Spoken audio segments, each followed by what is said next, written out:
네, 오늘은 마태복음 28장 17절에서 20절 말씀, 그리고 누가복음 24장 36절에서 49절, 요한복음 21장 15절에서 17절 말씀, 세 단락을 제가 말씀드리면서 부활하신 주님이 우리에게 어떤 말씀을 하셨는지를 나누려고 합니다.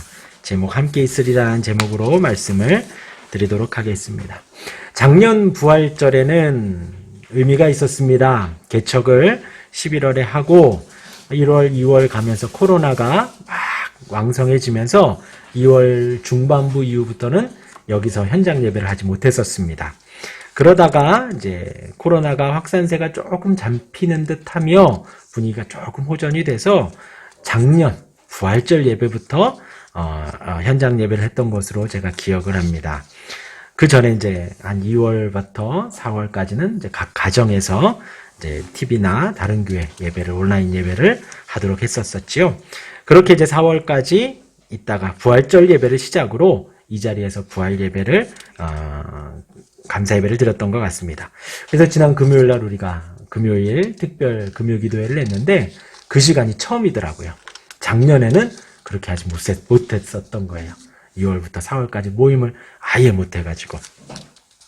그래서 감회가 새로웠고, 또 오늘 그렇게 부활절입니다. 오늘은 더 정말 감사하고 기쁜 부활절인 것 같습니다. 잘 알다시피 죽음을 이기시고 모든 권세를 가지신, 부활하신 그날을 기념하는 날이 오늘입니다. 주님이 받으신 고난을 묵상할 때에 우리는 처음엔 좀 슬픕니다.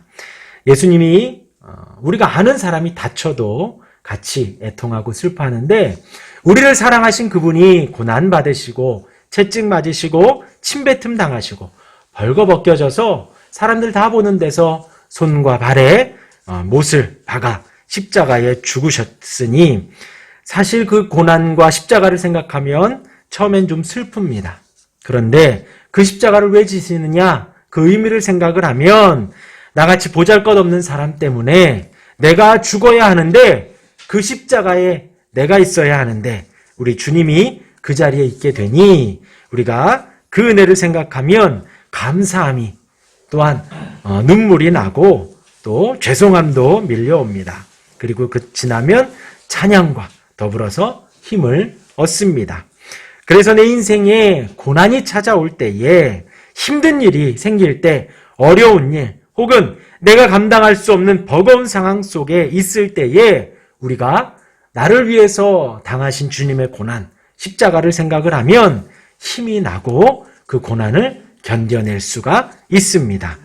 그 고난과 십자가의 죽으심 이후 주님의 부활이 있습니다.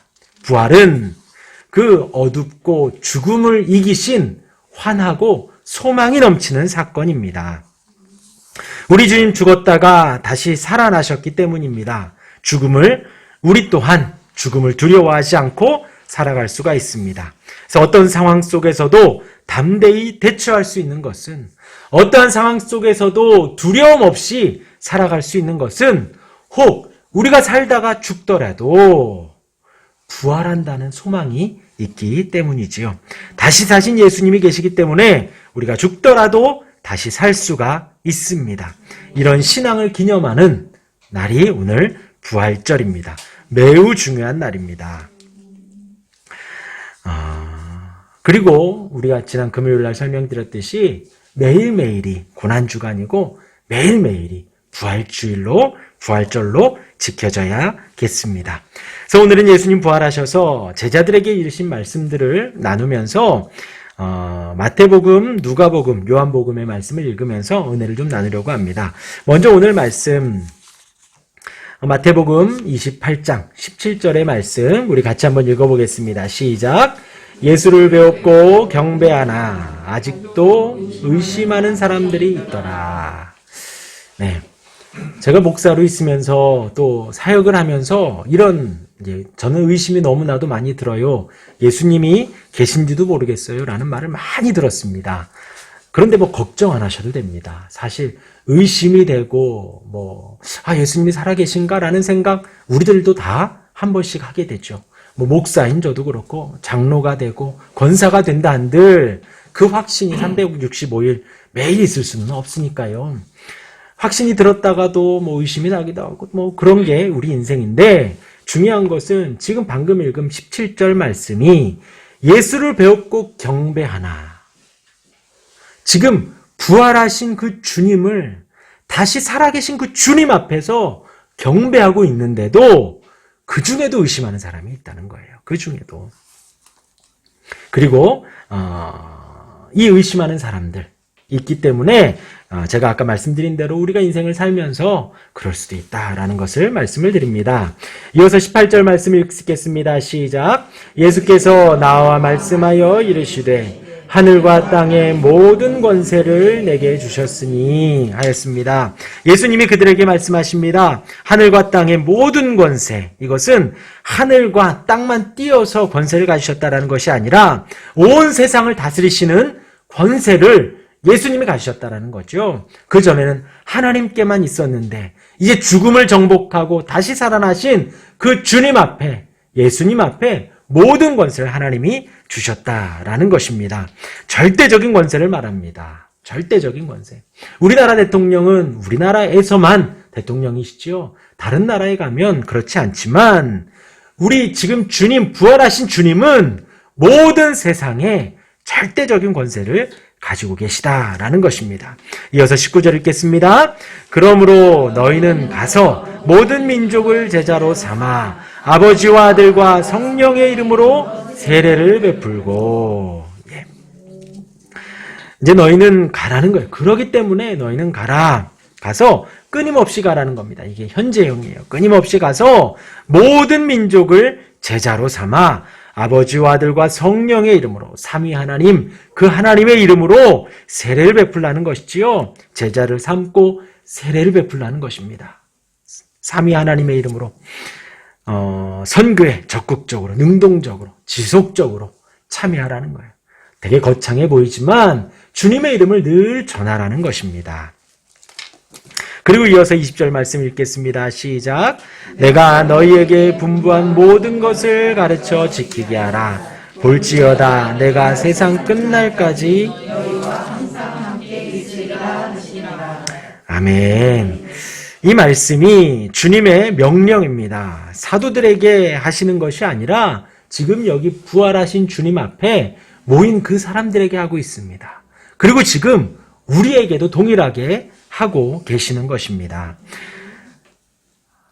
그런데 이제 성령의 이름으로 세례를 줘라, 제자를 삼아라. 사실 그러면 어떤 목사들의 전유물 같은 느낌이 들지만 저에게만 하는 것이 아니라 저와 여러분들, 여기 계신 모두에게 하는 말씀이지요. 모든 민족을 제자로 삼고 아버지와 아들과 성령의 이름으로 세례를 베풀고 하는 것을 우리 모두가 다 소망으로, 소명으로 가져야 된다는 거예요.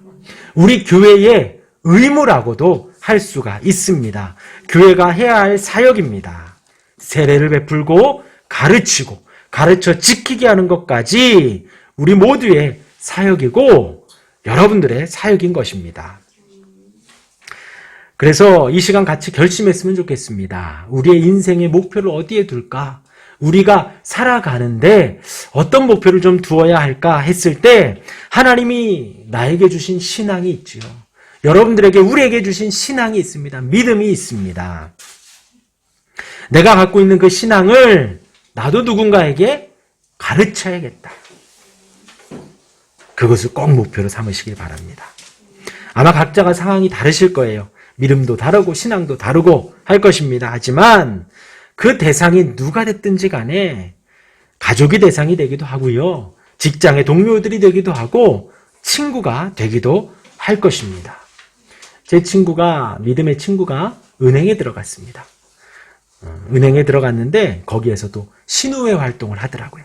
믿는 사람들끼리 모여서 함께 예배하기도 하고 말씀 공부도 하고 하더라고요. 사실 찾아보면 많이 있습니다. 혹은 교회에서 교사로 봉사를 하기도 가능할 것입니다. 우리 아이들을 가르치면서 아이들에게 내가 가지고 있는 신앙을, 하나님이 내게 주신 그 신앙을 가르칠 수도 있을 것입니다. 혹은 봉사를 하면서 혹은 1년 중에 타 지역으로 전도 여행을 가기도 하고요. 우리나라 타 지역으로 혹은 외국으로 선교 여행을 가기도 할 것입니다. 그러면서 제자를 삼고 가르치고 세례를 베푸는 그 일들을 해야겠습니다. 그것이 주님의 명령이라는 거예요. 그래서 여러분들이 저와 여러분들이 인생을 살면서 신앙인으로 살아가면서 어떠한 목적을 가지고 목표를 살아야 할까? 우리 주님이 이제 부활하셔서 승천하시기 바로 전에 마지막 명령을 하시는 거예요. 돌아가신다고 하면 마지막 유언이라고 할 수 있겠죠. 주님이 승천하시기 전에 제자들에게 당부하시는 것입니다. 세례를 베풀고 모든 민족으로 제자를 삼고 그리고 내가 너희에게 분부한 모든 것을 가르쳐 지키게 하라 라고 하였습니다. 꼭 목표로 삼으시길 바랍니다. 그런데 그렇게 목표를 삼기 이전에 먼저 선행되어야 될 것이 있지요. 제자를 삼아야 돼요. 가르쳐야 합니다. 그러면 어떻게 해야 되죠? 내가 먼저 제자가 되어야 되죠. 내가 먼저 배워야 하죠. 일도 모르는데 가르칠 수 없죠. 하나도 모르는데 말할 수가 없을 것입니다. 그래서 그런 노력과 은혜, 어떤 노력이요? 내가 제자가 되어야겠다. 내가 가르쳐야겠다. 내가 먼저 배워야겠다라는 노력이 먼저 있어야겠습니다. 그러니까 우리의 기도 제목이 두 가지가 되겠죠. 주님, 나를 가르쳐 주옵소서. 내가 제자가 되게 하여 주옵소서. 그리고 내가 가르쳐 지키게 하도록 인도해 주시고 제자를 삼을 수 있도록 붙들어 주옵소서 하고 기도하시는 저와 여러분들 되길 바랍니다. 이어서 이제 마태복음 다음에 마가복음인데 마가복음의 그 마지막 말씀은 마태복음하고 조금 비슷해요. 그래서 넘어가도록 하고 우리 누가복음 24장을 함께 보도록 하겠습니다. 제가 읽어드릴게요. 누가복음 24장 36절 말씀에 이 말을 할 때에 예수께서 친히 그들 가운데 서서 이르시되 너희에게 평강이 있을지어다 하시니 하였습니다. 그 제자들이 모여있는 가운데 예수님이 말씀하시는데 뭐라고 말씀하시냐? 너희에게 평강이 있을지어다 하였습니다. 하나님이 여기 있는 제자들 포함 우리에게 원하시는 바입니다. 하나님은 우리가 평안하기를 원하십니다. 마음의 평강이, 화평이, 평화가 있기를 원하는 거예요. 고요한 바다처럼, 잔잔한 강처럼 우리 마음이 평안하기를 원하는 거예요. 그 평안의 반대말은 뭘까요? 두려움이 있을 수 있고, 어려움이 있을 수 있고, 막 요동할 수도 있고, 불안할 수도 있고. 그런데 그러한 모든 것이 아닌 하나님이 주시는 평강 가운데 우리가 있기를 원하신다라는 거죠. 왜 예수님이 이런 말씀을 하셨을까요? 제자들이 3년을 쫓아다녔습니다. 이분이 메시아인 것 같고 이분이 이제 우리 이스라엘 민족을 구원해 주실 모세와 같은 그런 어떤 힘을 가진 분 같았는데 3년 동안 따라다닌 선생님이 돌아가셨죠. 그냥 자연사 하신 것이 아니라 십자가에 채찍 맞고 모든 사람들 보는 가운데 비참하게 죽음을 맞이했습니다. 이제 그들이 불안할 수밖에 없죠. 그 수장이 이제 숙청이 됐으니 그 이하의 제자들을 찾아다니는 것은 수순이죠. 그것도 불안했을 것이고 믿었던 바가 사라지니 또한 불안했을 것입니다. 마음이 힘들었을 것입니다. 그런데 그분이 살아나서 앞에 서서 당당하게 말씀하시죠. 아까 말씀드린 대로 모든 권세, 절대적인 권세가 주님께 있고 그 주님이 이제 말씀을 하십니다. 평강이 있을지어다. 평안해라 라는 것입니다. 그분이 하나님이시기 때문에 그 말을 할 수가 있는 거예요. 그래서 이제 저는 이렇게 말씀드리죠. 주님의 이름으로 평안을 전하지요. 제가 여러분들에게 평안을 줄 수가 없어요. 평강을 줄 수가 없어요. 저는 이렇게 목사일 뿐이니까. 주님의 이름으로 평안을 전하고 주님의 이름으로 평강을 축복할 수밖에 없죠. 그런데 그분은 하나님이시기 때문에 하나님이신 그분이 직접 말씀하십니다. 평강이 있을지어다. 진짜로 주십니다. 주님 내 안에 주의 평강으로 가득하게 해주옵소서 하면 주님이 평안을 주셔요. 왜냐하면 주님은 평안의 근원이시기 때문에. 이어서 이제 39절 말씀 제가 읽어드립니다. 내 손과 발을 보고 나인 줄 알라. 또 나를 만져보라. 영은 살과 뼈가 없으되 너희 보는 바와 같이 나는 있느니라. 그래도 제자들이 불안해하니 보여주시는 거예요. 내 손과 발을 봐라. 그리고 나인 줄 알라. 나를 만져봐라. 영은 눈에 보이지 않지만 나는 너희 보는 바와 같이 나는 있느니라. 잘 기억하시기 바랍니다. 예수님의 모습인 거예요. 예수님이 본인의 모습을 직접 이렇게 말씀을 하신 거예요. 제가 이 체크무늬 남방을 입고 파란색 계열의 정장을 입었습니다 라고 하는 것처럼 우리 주님이 지금 제자들 앞에서 이 손을 봐라, 발을 봐라. 영은 보이지 않지만 나는 지금 너희들 보는 대로 있느니라 라는 거예요.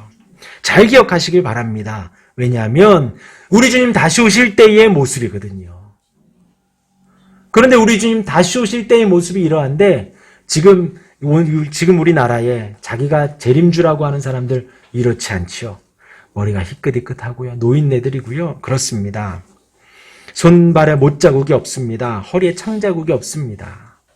그런데 우리 주님 다시 오실 때에는 손에 못자국이 있어요. 다리에 못자국이 있습니다. 옆구리에 창자국이 있습니다. 잘 기억하시길 바랍니다. 그리고 이어서 그들과 몸이 있기 때문에 42절과 3절에 구운 생선을 그 자리에서 제자들과 같이 드십니다. 이에 구운 생선 한 도막을 드리니 받으사 그 앞에서 잡수시더라. 그리고 예수님이 제자들에게 이 모든 일의 증인이라고 말씀하시며 약속하신 것을 보내주시겠다고 하십니다. 그것은 바로 성령입니다. 성령이 오시고 성령을 받으라는 거예요.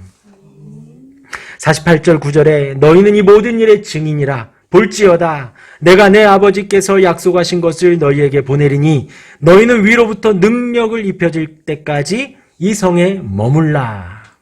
우리 주님이 올라가시고 승천하시고 약속하신 성령이 내려오십니다. 그 위로부터 오는 능력을 입혀질 때까지 이 성에 머물라라고 하였습니다. 그리고 이제 누가복음에서 사도행전으로 이어지죠. 그 성령이 임하고 그들이 온 세상에 나가 주의 복음을 전하는 일들이 있게 됩니다. 성령이 오신다는 거예요. 우리 마지막 찬양하지만 성령이 오셨네, 성령이 오셨네. 내 주에 보내신 성령이 오셨네요. 우리가 성령을 받는 겁니다. 우리가 성령님을 영접하는 거예요. 성령이 오시는 거예요. 우리가 성령을 찾는 것, 우리가 주님께로 가는 게 아니라 주님이 우리한테로 오시는 것입니다. 그러면 성령을 받으면 지금 이 제자들은 성령을 받고 사도행전에 초대교회를 세워가지요. 그럼 여기에는 우리들은 성령을 받는 걸 어떻게 할 수 있을까요? 성령이 오시면 그것을 우리가 어떻게 할 수 있을까요? 우리가 주님을 고백할 수가 있습니다. 성령이 오셨네. 내 안에 성령이 계시면 우리가 주님을 고백할 수가 있어요. 마태복음 16장 16절에 보면 베드로에게 주님이 말씀하십니다. 묻습니다. 그러니까 베드로가 대답을 하죠. 주는 그리스도시요 살아계신 하나님의 아들이시니이다. 베드로가 고백을 합니다. 그러니까 예수님이 베드로에게 이렇게 말씀하십니다. 바요나 시몬아 내가 복이 있도다. 이를 내게 알게 하니는 혈육이 아니요 하늘에 계신 내 아버지시니라 라고 했습니다. 베드로에게 주는 그리스도이십니다. 주는 메시아입니다. 주는 구원자이십니다. 주는 살아계십니다. 살아계신 하나님이시고 하나님의 아들이십니다. 라는 고백을 했는데 그것이 누가 가르쳐서 된다는 것이 아니에요. 하나님이 가르쳐 주셔서 가능하다라는 것입니다. 마찬가지입니다. 우리 입술 안에도 우리 마음 안에도 우리 주님이 구원자이시고 우리 주님이 하나님이시고 우리 주님이 하나님의 아들이십니다. 라는 진정한 고백이 탄성처럼 터져 나올 때 그 고백은 내가 할 수 있는 것이 아니에요. 우리 부모님이 장로님이고 목사님이어서가 아니고 우리 친척이 그러해서가 아니고 내가 어릴 때부터 배워와서가 아니라 성령이 우리 가운데 내주하셔서 성령께서 가르쳐 주시고 성령께서 고백케 하시기 때문에 가능하다라는 것입니다. 주님은 그리스도이십니다. 주님은 하나님이십니다. 하나님의 아들이십니다. 이 고백은요, 우리가 신앙생활 시작할 때 처음만 하는 것이 아니에요. 매일매일 이루어져야 합니다. 살아계신 주님, 부활하신 주님, 승천하셔서 하나님 보좌 우편에서 나를 위해 중보기도 하시는 주님, 주님은 유일한 구원자이십니다. 주님은 하나님이십니다. 주님은 하나님의 아들이십니다. 이 고백은 항상 있어야 하는 거예요. 우리가 예배 시작할 때 사도신경 신앙 고백하잖아요. 여러분들 시시때때로 삶에 있으면서 매일매일 이 고백을 드리시기를 바랍니다. 우리 마지막으로 요한복음 제가 읽어드리겠습니다. 요한복음 21장 15절부터 말씀에 예수님이 다시 그 베드로에게 말씀을 하십니다. 부활하셔서 제자들과 함께 있습니다. 베드로와 함께 아침을 드십니다. 그러면서 말씀하십니다.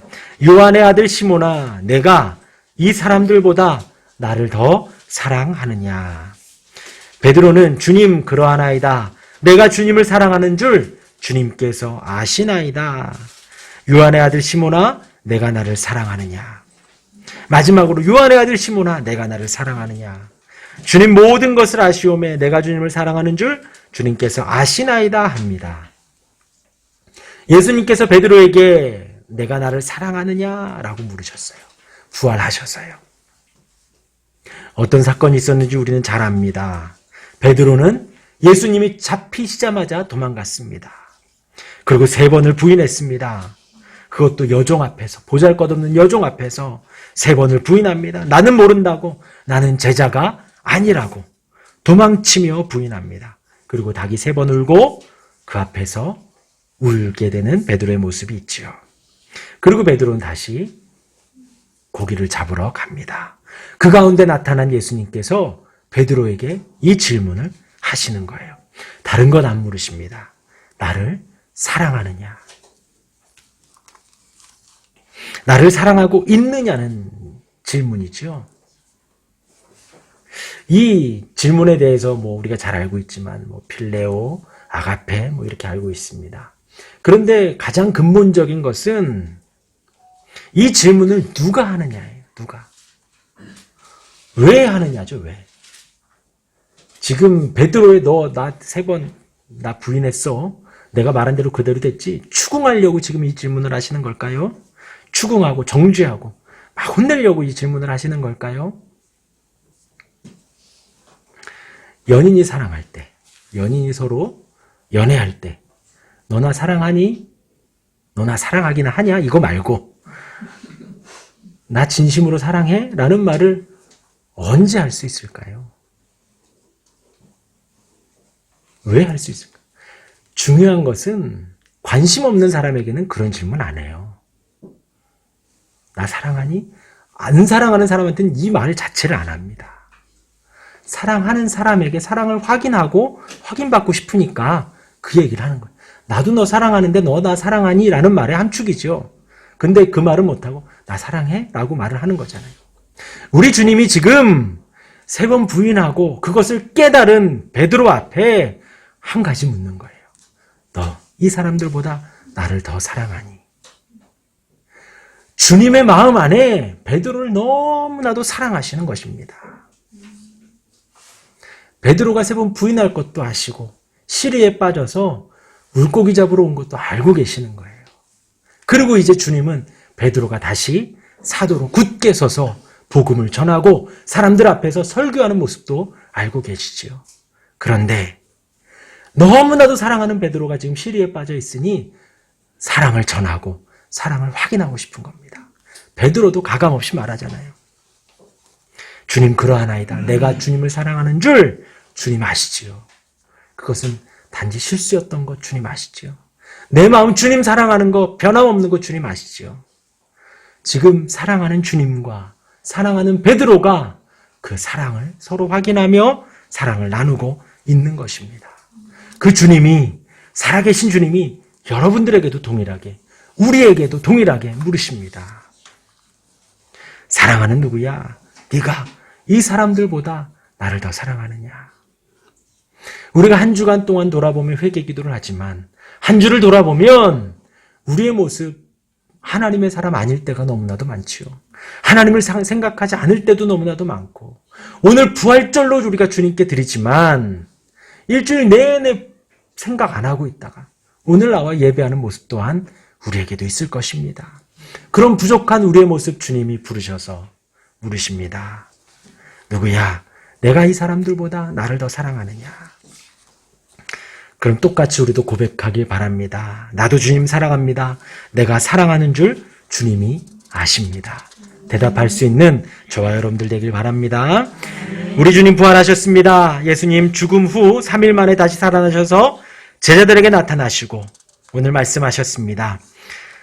마태복음 말씀에는 제자를 삼고 가르쳐 지키게 하고 세례를 베풀라 하셨습니다. 이것이 저와 여러분들의 인생의 목표와 목적이 되기를 간절히 주님의 이름으로 축원합니다. 저뿐만이 아니에요. 여러분들도 마찬가지입니다. 나이, 남녀, 고아 상관없습니다. 손주, 손녀도 상관없어요. 집에 있는 남편도 자식들도 상관없습니다. 하나님이 내게 가르쳐 주신 그 신앙 나 또한 가르치고 제자 삼고 가르쳐 지키게 하는 우리가 되길 바랍니다. 또 주님은 평안하라 말씀하셨습니다. 성령을 보낼 때까지 기다리라 하셨습니다. 성령 우리 가운데 오셔서 우리 가운데 증거하시는 바는 주님이 하나님이시고 하나님의 아들이신 것을 가르쳐 주십니다. 그렇게 날마다 신앙을 점검하고 고백하며 확신한 저와 여러분들 되기를 바랍니다. 마지막으로 요한복음에 요한의 아들 시몬아 내가 이 사람들보다 나를 더 사랑하느냐 물으셨습니다. 주님 붙잡혔을 때에 도망치며 3번이나 부인했던 베드로, 그 질문에 가감없이 주저없이 대답합니다. 나도 주님을 사랑합니다. 주님 내가 사랑하는 걸 아십니다. 우리에게도 똑같은 질문하십니다. 그 질문에 언제든 주님 사랑합니다 대답할 수 있는 저와 여러분들 되길 바랍니다. 우리 같이 기도하겠습니다.